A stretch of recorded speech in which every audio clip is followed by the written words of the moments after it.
Thank you very much, and I too thank the organisers for the invitation to attend Garma. This is my third Garma, and I'm always impressed, and the infrastructure that is now here is an absolute credit to those who have responsibility and who have undertaken these responsibilities to put these facilities into place. And of course, the Gumaitj people who I owe a great deal of my career, if you like. I first came out here in about 1963, and I started my career within the public service as being the first government official located on the Gove Peninsula at the time that the decision was taken to proceed with the mining, notwithstanding the opposition of the Yolngu people here. But I was taken on and under the wing of Mungarawi, Garawawi's father, and as a consequence of that, I was given entree to much of what was important to them, and I became then sensitive to the issues that were of importance to the Yolngu people, even though that I was operating within the framework of government, public service, and the like. You asked whether there was any funny issues. Well, I suppose one is that it doesn't actually go to a minister. It's an issue I found myself having to deal with. It was that I was asked to clean out the septics as one of my first tasks, along with a detail of Yolngu people. I found myself in the septic actually doing the shovelling, being cheered on by the lads up top. And I think I've been digging that stuff for a very long time since. But I did realise that partnerships did require you to get your hands dirty from time to time. And I wanted to just follow on some of the matters that I've heard Fred speak about, because we do hear over the many years that certainly I've been around and others, and I know there are people here who've been perhaps even longer, talking policy. Policy is the sexy stuff that people in Canberra love to talk about. Very few people talk about implementation. And I have to tell you that good policy can become bad policy very quickly if it is poorly implemented or not implemented at all. And particularly if people are not guided or have the competencies and the capacity to do what is required of them at the ground level.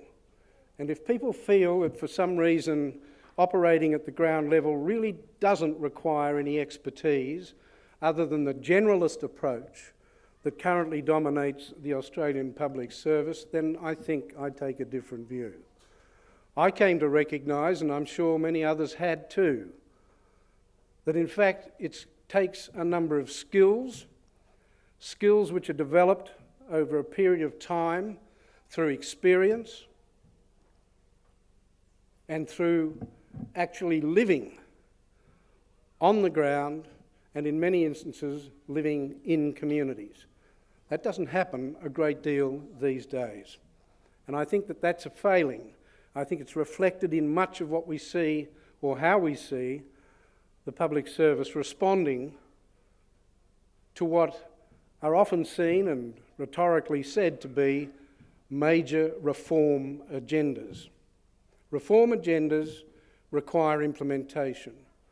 And unless there are people with the necessary competencies and expertise, those reform agendas will languish like so many have.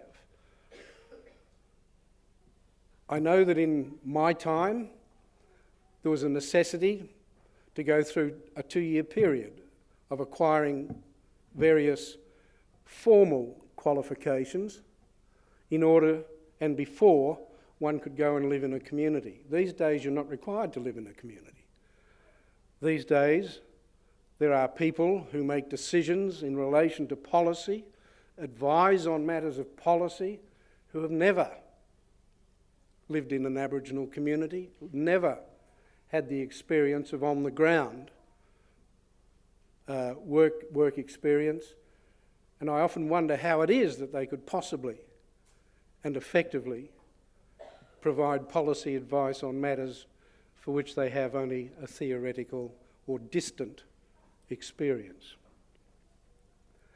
I think that the reform agenda, which has been announced now by the Abbott government, has the potential to be an exciting one. Empowered communities. I think that clearly there would be very few people who doesn't think that that's a very good idea. But I have to tell you that the other part of that equation, that empowered communities require active and effective partnerships. And those partnerships are made up of government agencies, third-party agencies, and of people who need the competencies and capacities to make it work. I've spent the last 7 years working at Groote Eylandt on a regional partnership agreement, and it has many of the elements of empowered communities, in that the Aboriginal people, having come to views and having made their own decisions as to what their priorities were, then negotiated directly with senior government officials on an ongoing basis and on the basis of direct accountabilities to actually achieve outcomes. And that those people who were not achieving outcomes were accountable to the Aboriginal communities and to the government ministers who had signed off on that agreement. Now, that's not essentially, or not necessarily, the model that is operating or will operate under empowered communities, but it's certainly the philosophy that I think underpins much of that particular proposed program. But again, and my friend Ken Davies and others participated as government officials across the table from Aboriginal people in negotiating and then delivering on those priorities which were identified. I think the point I want to make is that you can't have reform unless you also have the competencies, the capacity and the capabilities to actually engage in partnerships and deliver outcomes of the kind that those reform agendas have in mind. Just to wind up, there were 3 R's that always determined the way in which I and other people in many years past used to try and, I guess, guide us on how to participate and to be with Aboriginal communities that we lived in. One was the forming of relationships. Relationships were absolutely fundamental to getting anything positive. 2, that through those relationships we got respect, a mutual respect. And it was when you had relationships and respect that you started to then gauge and model your response. And it's relationships, it's respect and it's response that we will have to look to and make some sort of judgment about when we're looking at this reform agenda.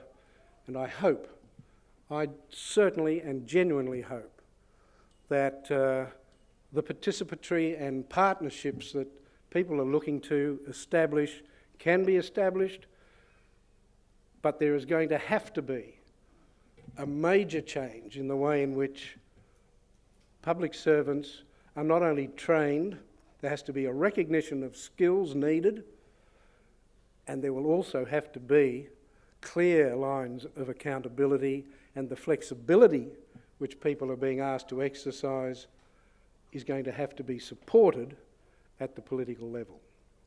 I think I'll finish on that note. Thank you.